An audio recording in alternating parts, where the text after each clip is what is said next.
എൻസൈക്ലോവിക്സിന്റെ പുതിയൊരു വീഡിയോയിലേക്ക് നിങ്ങൾക്ക് ഏവർക്കും സ്വാഗതം. PM കിസാൻ സമ്മാൻ നിധിയുടെ ഏറ്റവും പുതിയ അറിയിപ്പുകളാണ് ഈ വീഡിയോയിലൂടെ ഷെയർ ചെയ്യുന്നത്.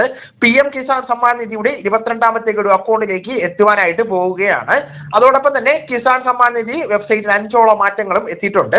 അപ്പോൾ ഇതുമായി ബന്ധപ്പെടുത്തിയുള്ള വിശദാംശങ്ങളാണ് ഈ വീഡിയോയിലൂടെ ഷെയർ ചെയ്യുന്നത്. നമ്മുടെ വീഡിയോ സാധ്യമായി കാണുന്ന സുഹൃത്തുക്കളാണെങ്കിൽ ആദ്യമേ തന്നെ ചാനൽ ഒന്ന് സബ്സ്ക്രൈബ് ചെയ്യുക. അപ്പോൾ നമുക്ക് വിശദാംശങ്ങളിലേക്ക് കടക്കാം. രാജ്യത്തെ കർഷകരെ സാമ്പത്തികപരമായിട്ട് സഹായിക്കുന്നതിന് കേന്ദ്ര സർക്കാർ ആരംഭിച്ച പദ്ധതിയാണ് PM കിസാൻ സമ്മാൻ നിധി. നിലവിലെ പദ്ധതിയിലൂടെ 21 ഗഡുക്കളാണ് വിതരണം ചെയ്തിരുന്നത്. 22ാമത്തെ ഗഡുവിന്റെ വിതരണത്തിനായിട്ടുള്ള കാത്തിരിപ്പിലാണ് ഗുണഭോക്താക്കൾ. ഇപ്പോഴും ഇതാ PM കിസാൻ സമ്മാൻ നിധിയുടെ 22ാമത്തെ ഗഡുവിന്റെ വിതരണം ചെയ്യുന്നതിനുള്ള നടപടികൾ കേന്ദ്ര സർക്കാർ ആരംഭിച്ചിരിക്കുകയാണ്. 22ാമത്തെ ഗഡുവിന്റെ 3ാം മാസത്തിലേക്ക് കടന്നിരിക്കുന്ന സാഹചര്യത്തിൽ ഈ ഒരു ഫെബ്രുവരി മാസത്തിൽ തന്നെ കർഷകരുടെ അക്കൗണ്ടിലേക്ക് 2000 രൂപ എത്തുമെന്നാണ് ഏറ്റവും പുതിയ സൂചനകൾ പുറത്തു വന്നിട്ടുള്ളത്.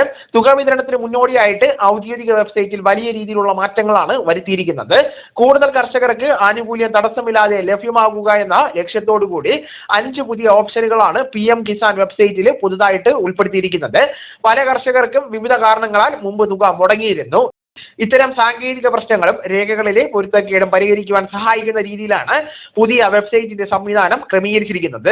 കർഷകർക്ക് ഏറ്റവും ഉപകാരപ്രദമായിട്ടുള്ള ഒരു മാറ്റം മൊബൈൽ നമ്പർ അപ്ഡേറ്റ് ചെയ്യുവാനുള്ള സൗകര്യമാണ്. മുൻപ് നൽകിയ മൊബൈൽ നമ്പർ നഷ്ടപ്പെടുകയോ മാറ്റേണ്ടി വരികയോ ചെയ്തവർക്ക് ഇനി വെബ്സൈറ്റ് വഴി തന്നെ പുതിയ നമ്പർ വളരെ എളുപ്പത്തിൽ തന്നെ ചേർക്കുവാൻ സാധിക്കുന്നതാണ്. ഇത് OTP ലഭിക്കുന്നതിനും ആനുകൂല്യങ്ങളെ കുറിച്ചുള്ള വിവരങ്ങൾ അറിയുന്നതിനും കർഷകരെ സഹായിക്കുന്നതാണ്. നിലവിലെ പദ്ധതിയിൽ നിന്ന് ആനുകൂല്യം വാങ്ങുന്നവർക്ക് അത് സ്വമേധയാ വേണ്ട എന്ന് വയ്ക്കുന്നതിനുള്ള സറണ്ടർ ഓപ്ഷനും വെബ്സൈറ്റിൽ കൂടി ലളിതമാക്കിയിട്ടുണ്ട്. ആദായ നികുതി അടയ്ക്കുന്നവരോ അല്ലെങ്കിൽ പദ്ധതിക്ക് അനർഹരായിട്ടുള്ളവരോ ആയിട്ടുള്ള കർഷകർക്ക് ഭാവിയിലെ നിയമ നടപടികൾ ഒഴിവാക്കുവാൻ ഈ ഒരു സംവിധാനം ഉപയോഗിക്കാവുന്നതാണ്. താൽക്കാലികമായിട്ട് നിർത്തിവച്ചിരിക്കുന്ന ഈ KYC നടപടികൾ വെബ്സൈറ്റിൽ ഇപ്പോൾ സജീവമായിരിക്കുകയാണ്. 21ാമത്തെ ഗഡു ലഭിക്കാത്തവർക്കും പുതിയ ഗഡുവിനായിട്ട് കാത്തിരിക്കുന്നവർക്കും ബയോമെട്രിക് വഴിയോ ഐറിസ് സ്കാൻ വഴിയോ ഈ KYC പൂർത്തീകരിക്കാവുന്നതാണ്. അനർഹരെ ഒഴിവാക്കുന്നതിന്റെ ഭാഗമായിട്ട് ചിലർക്ക് KYC ചെയ്യുവാനുള്ള നിർദ്ദേശങ്ങളും വന്നിട്ടുണ്ട്. അത്തരത്തിൽ KYC നിർദ്ദേശം വന്നവർ അത് പൂർത്തീകരിക്കുവാൻ ശ്രദ്ധിക്കേണ്ടതാണ്. അനർഹരെ ഒഴിവാക്കിയതിന്റെ ഭാഗമായിട്ട് സർക്കാർ കർശനമായിട്ടുള്ള പരിശോധനകൾ നടത്തി വരുന്നതിന്റെ അടിസ്ഥാനത്തിൽ ചിലർക്ക് വീണ്ടും ഈ KYC ചെയ്യണമെന്ന് നിർദ്ദേശം വന്നിട്ടുണ്ട്. ഇത്തരക്കാർ ഈ ഒരു KYC പൂർത്തീകരിക്കുവാൻ ശ്രദ്ധിക്കേണ്ടതാണ്. കോൺടാക്ട് പോയിന്റ് പരിശോധന, സറണ്ടർ ചെയ്തതിന്റെ സ്റ്റാറ്റസ് പരിശോധിക്കുവാനുള്ള സൗകര്യം എന്നിവയാണ് വെബ്സൈറ്റിൽ വന്നിട്ടുള്ള മറ്റ് പ്രധാനപ്പെട്ട മാറ്റങ്ങൾ. രേഖകളിലെ ചെറിയ പിശകുകൾ കാരണം തുക മുടങ്ങിയവർക്ക് ഈ ഒരു ഓപ്ഷനുകൾ ഉപയോഗിച്ചുകൊണ്ട് വിവരങ്ങൾ തിരുത്തുവാനും അടുത്ത ഗഡു ഉറപ്പാക്കുവാനും സാധിക്കുന്നതാണ്. ഫെബ്രുവരി മാസത്തിൽ 22ാമത്തെ ഗഡു കർഷകർക്ക് ലഭിക്കുമെന്ന സൂചനകളാണ് ഇപ്പോൾ എത്തുന്നത്.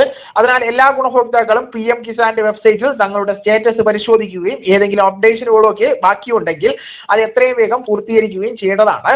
വളരെ പ്രധാനപ്പെട്ട ഈ വിവരങ്ങൾ നിങ്ങളുടെ സുഹൃത്തുക്കളിലേക്കും മറ്റ് ഗ്രൂപ്പുകളിലേക്കും കൂടെ ഷെയർ ചെയ്യുക.